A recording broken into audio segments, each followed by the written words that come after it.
The world has always loved the Avatar, just not while they're alive. When avatars are remembered, they're remembered as symbols. Portraits on walls, statues in courtyards, names spoken with reverence and distance. The world talks about them as if they were inevitable forces of nature, wise, decisive, perfectly balanced. It remembers their victories, not the cost of making them. It remembers the outcome, not the resistance. But when you look at how avatars are actually treated in real time, a pattern emerges that's hard to ignore. They are doubted, they are pressured, they are blamed for problems they didn't create, and they are almost never trusted to act freely. The avatar is celebrated most enthusiastically when they can no longer speak for themselves, because a living avatar is inconvenient. A living avatar forces the world to confront its own contradictions. Nations want peace, but only on their terms. Leaders want balance, but without sacrifice. Civilians want safety, but not change. And the Avatar, by design, disrupts all of that. They are not a ruler elected by the people. They are not a general bound by command. They are a constant reminder that the world is out of alignment, and that reminder makes people uncomfortable. So the world pushes back. You see it with Roku. When he warns Sozin, he isn't treated as a savior. He's treated as an obstacle. His authority only exists as long as it doesn't interfere with ambition. The moment he draws a hard line, that authority is quietly undermined. And when Roku dies, only then does the world begin to speak of him with regret. Only then does his warning become wisdom. You see it with Aang immediately. He wakes up to a world that demands everything from him while offering almost nothing in return. He is expected to end a war he didn't start, repair damage he didn't cause, and embody ideals that even adults refuse to live by. Every choice he makes is criticized. When he hesitates, he's called weak. When he refuses to kill, he's called naive. The same people who demand he act like a fully realized spiritual authority also remind him constantly that he's just a kid. Aang is not honored while he's alive. He's tolerated conditionally. The world doesn't want an avatar who questions it. It wants an avatar who validates it. And when the avatar fails to do that, the blame comes quickly. If the war continues, it's Aang's fault for not ending it fast enough.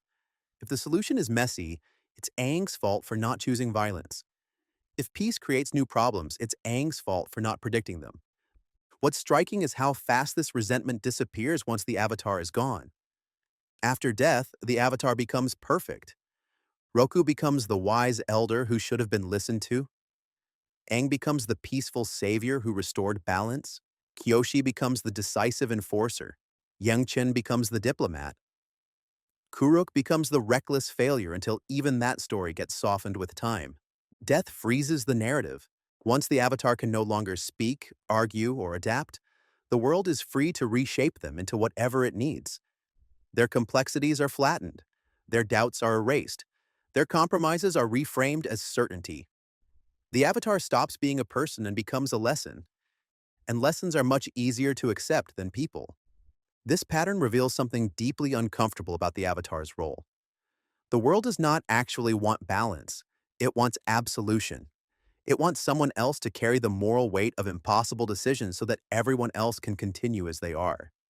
The avatar becomes a container for guilt, responsibility, and consequence, but only as long as they don't disrupt the existing order too much. A living avatar asks too many questions. They ask why injustice exists in the first place. They ask why power is concentrated where it is. They ask why peace requires suffering to be ignored. And the world, instead of answering honestly, pushes back. It demands that the avatar be faster, harsher, more decisive, anything that makes the discomfort go away. This is why avatars are always framed as failing while they're alive. They fail to stop wars quickly enough. They fail to satisfy every nation. They fail to prevent consequences. But what the world is really saying is that the avatar failed to make complexity disappear. Once the avatar dies, complexity becomes nostalgia. Their hard choices become necessary ones. Their hesitation becomes wisdom. Their mistakes become lessons that someone else should have learned from. The world retroactively agrees with the avatar once it no longer has to live with them, and that's the cruel irony at the center of the cycle. The avatar exists to maintain balance, but balance is not comfortable. It requires loss. It requires change. It requires people to give up things they believe they're entitled to keep. While the Avatar is alive, they represent that demand, and so they are resisted. When they are dead, they represent resolution, and so they are praised. This is not an accident. It's a pattern baked into how societies deal with responsibility.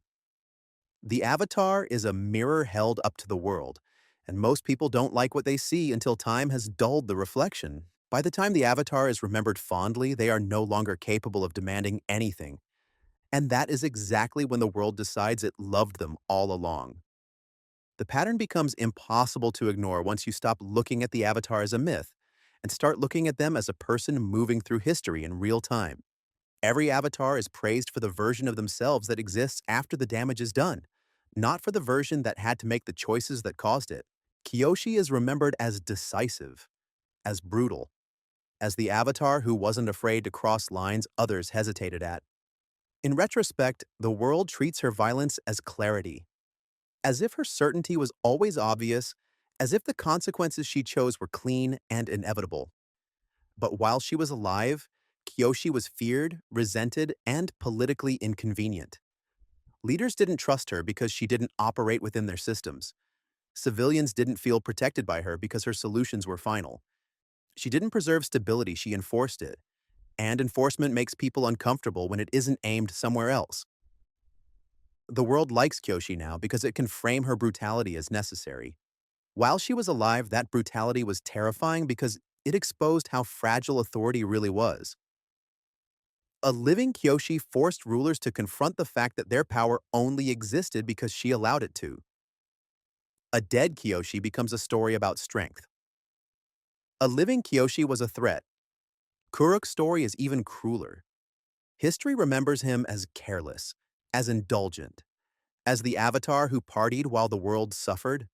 His failures are easy to catalog because they fit a simple narrative. He didn't take the role seriously enough. And yet, while Kuruk was alive, he was fighting battles no one saw. He was cleaning up spiritual damage left behind by Yang Chen's diplomacy. He was sacrificing his own health, his own future, and eventually his own life to keep the world stable without alarming it. But the world didn't thank him for that, because acknowledging Kuruk's sacrifice would have required acknowledging the cost of Yang Chen's peace. Only after his death does the truth begin to surface. Only then does the world start to soften its judgment. Kuruk becomes tragic instead of irresponsible. His recklessness becomes burden. His absence becomes a loss rather than a relief. Once again, the Avatar is forgiven only when forgiveness can no longer change anything. Aang's experience follows the same shape, even though the tone is different. While Aang is alive, he is never enough. He is too young, too hesitant, too idealistic, too gentle. Every delay is treated as incompetence. Every refusal to kill is treated as moral weakness. The world demands results without compromise, even though compromise is the foundation of balance. When Aang succeeds, it's never framed as success on his own terms. It's framed as luck, intervention, or coincidence. The lion turtle is blamed. Fate is blamed, anything except Aang's conviction. But once Aang dies, the story changes. He becomes the peaceful savior. The Avatar who ended the war without bloodshed. The symbol of balance restored. His internal struggle disappears from the narrative. His doubts are erased. The fact that he carried the guilt of an entire extinct culture becomes secondary to the image of him smiling in murals. Aang is celebrated not for what he endured, but for what the world needed him to represent after the fact. Korra's experience is the most explicit version of this pattern because the audience is allowed to watch it happen in real time. Korra is openly criticized while she's alive, not just by characters in the world, but by the world itself. She's blamed for instability, blamed for change, blamed for consequences that would have happened regardless of her actions. When she acts decisively, she's called reckless. When she hesitates, she's called weak. When she suffers, she's told it's her fault for not being spiritual enough, patient enough, or balanced enough. The world demands that Korra fix problems that were created long before she arrived, and then punishes her for the disruption caused by fixing them. And yet, the moment Korra steps back, the tone shifts. Her pain becomes meaningful in hindsight. Her losses become sacrifices. The things she was criticized for are reframed as necessary steps toward progress. The world begins to treat her not as a person making impossible choices, but as a symbol of growth. This is the same absolution given to every avatar, just delayed until it's safe. The truth running through all of these stories is simple and unsettling. The world does not want an avatar who acts freely. It wants an avatar who absorbs blame, someone who can be held responsible for imbalance without being allowed to challenge the structures that cause it. While the avatar is alive, they are a pressure valve. Once they are dead, they are a monument. Monuments don't argue back. This is why the avatar is never allowed to be fully supported while alive. Support implies shared responsibility. Trust implies willingness to change. It's easier to place the weight of the world on one person and then criticize how they carry it than to confront the systems that require that burden in the first place. The avatar becomes the world's conscience, but a conscience is only tolerated as long as it stays quiet. Once it starts demanding action, the resentment begins. And this is where the cycle becomes cruel rather than noble. Each new avatar grows up surrounded by the stories of their predecessor stories that have been cleaned, simplified, and sanitized by time.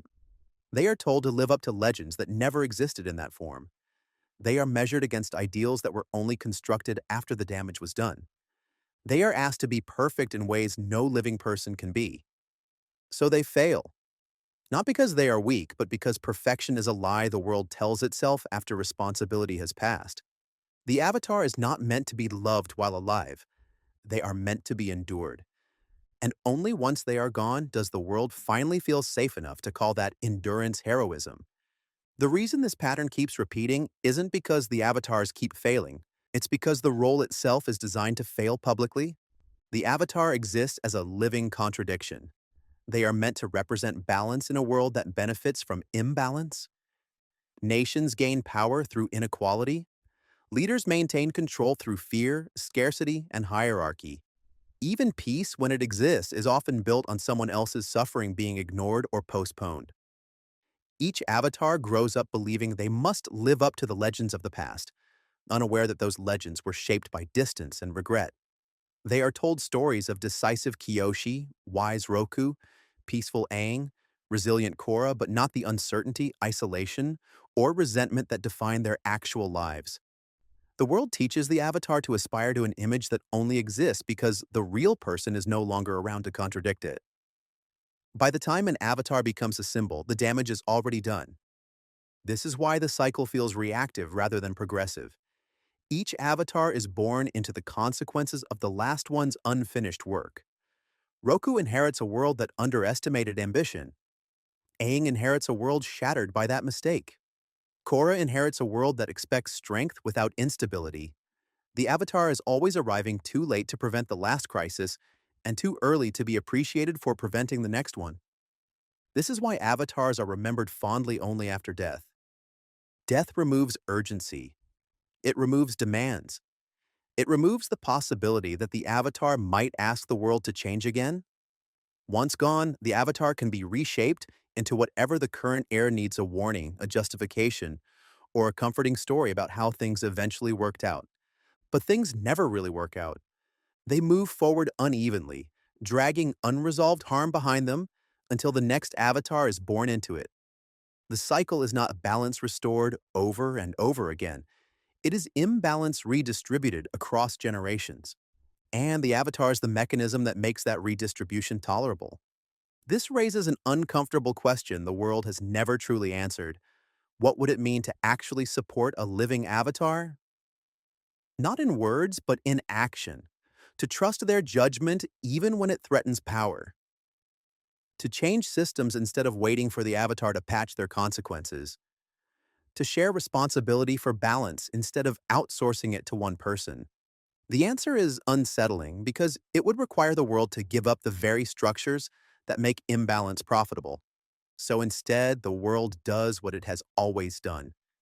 It resists the avatar while alive, it sanctifies them once they are gone, and it teaches the next avatar to aspire to a version of the role that never truly existed. The tragedy of the avatar isn't that they suffer, it's that their suffering is necessary for the world to avoid looking at itself too closely. As long as there is an avatar to blame, there is no need for collective accountability. As long as balance has a face, imbalance can pretend it is temporary. As long as the avatar stands alone, the world can remain fragmented and call it stability. This is why the world only likes avatars after they're dead. Not because death makes them better, but because death makes them quiet. A dead avatar cannot demand reform. A dead avatar cannot disrupt power. A dead avatar cannot force uncomfortable change. They can only be admired, interpreted, and used. The cycle continues because the world has decided that this is preferable to true balance. And until that changes, every new avatar will walk the same path criticized in life, praised in memory, and burdened with the impossible task of fixing a world that does not actually want to be fixed. The avatar is not the world's solution. They are the world's compromise. And that compromise comes at the cost of a person who will only ever be fully appreciated once they are no longer here to need it. That is the quiet cruelty at the heart of the avatar cycle. And it's why the world keeps saying it loves the avatar just never enough to listen while it still matters.